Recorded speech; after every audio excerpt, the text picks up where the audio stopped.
Assalamu alaikum, frères et sœurs d'Islam, très heureux de vous retrouver encore une fois de plus. Aujourd'hui, Inch'Allah, nous allons parler du mois béni du Ramadan. Nous sommes, à n'en point douter, aux portes de ce grand mois du Ramadan.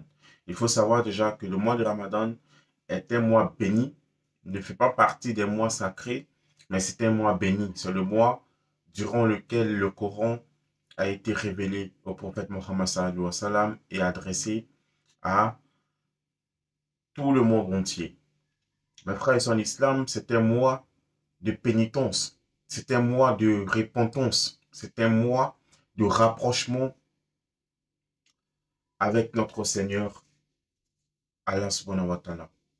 C'est une occasion unique pour nous de nous faire pardonner, de ramener notre compteur de péché à zéro. Parce que le prophète a dit, sallallahu alayhi wa sallam, il dit, celui qui jeûne le mois béni du Ramadan avec foi, avec sincérité et avec la conviction qu'il n'y a pas d'autre divinité qu'Allah, Allah subhanahu wa ta'ala lui pardonne tous ses péchés. Subhanallah. Qu'Allah fasse qu'on soit de ces personnes-là.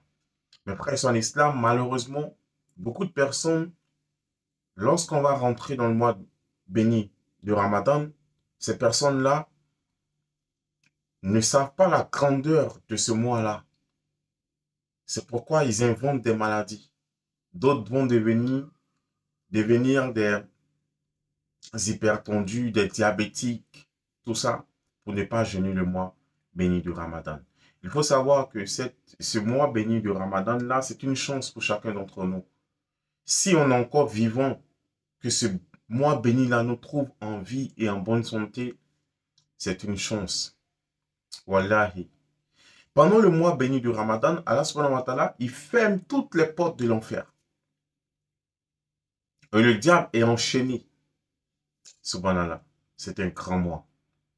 Et c'est un mois où il faut dormir peu. Il faut adorer beaucoup, faire beaucoup de zikr. Il faut faire beaucoup de lecture coranique. Si tu ne sais pas lire, alors écoute le Coran. Subhanallah. Mes frères et sœurs en islam, comme je l'ai dit tout à l'heure, beaucoup vont inventer des maladies, des prétextes pour ne pas jeûner. Allah subhanahu wa ta'ala, il n'est pas dupe. On ne peut pas tromper Allah. On peut tromper les gens, mais on ne peut pas tromper Allah subhanahu wa ta'ala. Le jeûne du Ramadan que tu mets, c'est pour toi-même que tu le fais. Le prophète sallallahu alayhi wa sallam dit, celui qui jeûne un seul jour, par amour pour Allah, Allah éloigne son visage de l'enfer de 70 ans de marche. Subhanallah. Donc, imaginez quelqu'un qui jeûne tout le mois béni du Ramadan. Et la bénédiction qu'il y a dans le mois de Ramadan, personne ne le sait. En dehors d'Allah. Même les anges ne savent même pas, parce que ce n'est pas les anges qui écrivent les mérites du mois du Ramadan. C'est Allah, le frère sur l'islam. C'est un grand mois. Il faut respecter ce mois-là. Il faut être content pour ce mois-là. Malheureusement, aujourd'hui, nous, on a pris le côté festif, en fait. Quand vous voyez, le Ramadan a perdu sa valeur. Le Ramadan, c'est un mois où on doit se priver de nourriture et priver notre corps de nourriture, bien entendu, et nourrir notre âme d'adoration de la parole d'Allah. Malheureusement, nous, on jeûne, on passe tout le temps en train de dormir pour voir le temps passer. On n'a pas compris le sens du Ramadan. Les soirs, à la rupture du jeûne, on prépare au moins 40 plats. On mange un peu de chaque plat, le reste, paf, on jette à la poubelle. Subhanallah. Allah dit ne gaspillez point, car les gaspillés sont les frères des diables. Faisons très attention dans notre comportement pendant ce mois béni du Ramadan qui arrive à grands pas. Et on commet aussi une erreur, nous les musulmans. Quand c'est la période, c'est vrai, les musulmans, ils sont beaucoup. Nous sommes beaucoup, mashallah. Mais on n'a pas le droit de barrer les routes sans l'autorisation préalable des voisins qui ne sont pas musulmans. Si on doit barrer une route pour faire la prière, il faut qu'on ait l'accord de nos voisins qui utilisent aussi cette route-là. Nos voisins qui ne sont pas musulmans. C'est important. S'ils sont d'accord, alhamdulillah. S'ils ne sont pas d'accord, on ne barre pas la route. Parce que l'islam, c'est le savoir vivre ensemble. C'est de faire en sorte de ne pas faire du tort au voisin, même s'il n'est pas musulman. C'est ça l'islam. Et c'est cet islam-là que nous devons propager autour de nous. Pendant le mois de Ramadan, on constate que les musulmans font beaucoup trop de bruit. Subhanallah. Quand on se réveille le matin, poum poum, c'est les casseroles, c'est les bruits ici. Et on dérange tout le voisinage. Tout le monde n'est pas musulman autour de nous. Tout le monde ne jeûne pas autour de nous. Faisons attention de ne pas prendre des péchés là où on doit prendre des bénédictions. Allah subhanahu wa ta'ala nous accorde ce grand mois béni du Ramadan. Qui sait? Peut-être que c'est notre dernier Ramadan. Peut-être même qu'on n'atteindra pas Ramadan. Subhanallah. Allah, il fait ce qu'il veut. Mais on demande à Allah de nous permettre de voir ce mois de Ramadan, de le jeûner avec sincérité et de nous accorder beaucoup d'autres Ramadans dans nos vies. Mes frères et sœurs en islam, nous avons la chance d'être musulmans et l'islam est une religion qui nous tire vers le haut, qui nous rend meilleurs à travers notre comportement. Et le Ramadan, justement, est une école qui nous enseigne comment vivre. Beaucoup de personnes vont passer à côté de leur Ramadan, malheureusement. Parce que aujourd'hui, il y a beaucoup de personnes, des musulmans, qui ne s'adressent plus la parole.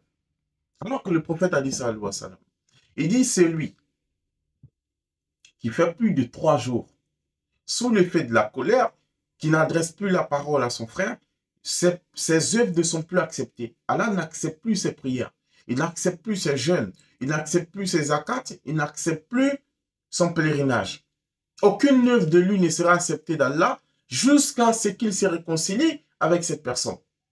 Combien de personnes aujourd'hui ne s'adressent plus la parole dans la mosquée, dans le quartier, dans le voisinage, au travail?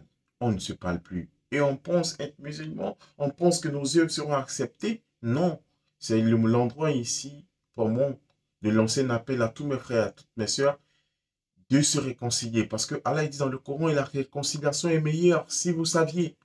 Réconcilions-nous avant le mois de Ramadan. Sinon, on va juste faire un régime alimentaire. Mais on ne va pas jeûner Ramadan parce que nos œuvres ne seront pas acceptées. Réconcilions-nous les uns les autres pour que Allah subhanahu wa ta'ala agrée nos œuvres.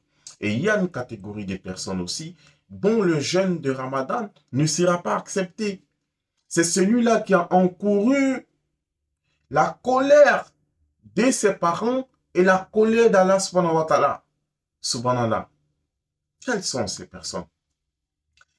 Les gens qui sont maudits par leurs parents ne vont pas bénéficier du Ramadan.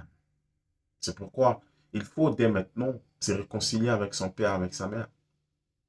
Parce que le prophète a dit ça, il dit, même si tu pries toutes tes 5 prières à l'heure, même si tu jeûnes le mois de Ramadan, même si tu fais la zakat, même si tu fais le hajj, même si tu fais tout ça, tu construis des mosquées, tu fais toutes sortes de bonnes actions qui sont salutaires, si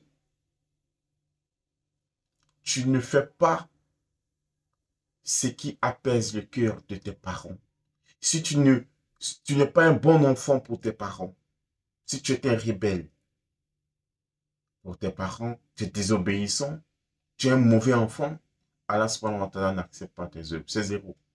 Subhanallah. Combien de personnes aujourd'hui n'adressent plus la parole à leur père, à leur mère? Combien de personnes aujourd'hui, quand leur père parle, ils répondent, ils répliquent, ils manquent de respect à leurs parents parce qu'ils n'ont pas les moyens. Subhanallah. Faites très attention. Ton père reste ton père, même si c'est un cultivateur. Ta mère reste ta mère, même si elle est ménagère. Un enfant est toujours un enfant.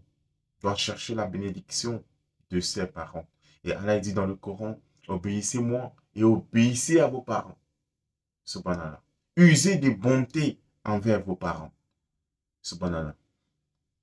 Donc, il y a des catégories de personnes qui n'auront pas les mérites de Ramadan, car subhanahu wa ta'ala nous en préserve. Il faut se préparer pour le mois de Ramadan. Se préparer pour Ramadan, ce n'est pas acheter beaucoup de sucre, acheter beaucoup de provisions, non. C'est de s'armer spirituellement. Parce que là où Allah il nous attend, c'est dans notre effort spirituel, dans notre cheminement vers lui. C'est ça, l'effort qu'on fera pour nous rapprocher de lui. C'est ce que Allah subhanahu wa ta'ala regarde, qui nous accorde la bonne compréhension. J'ai été très heureux d'être en votre compagnie. J'espère vous retrouver très prochainement, Inch'Allah. Assalamu alaikum.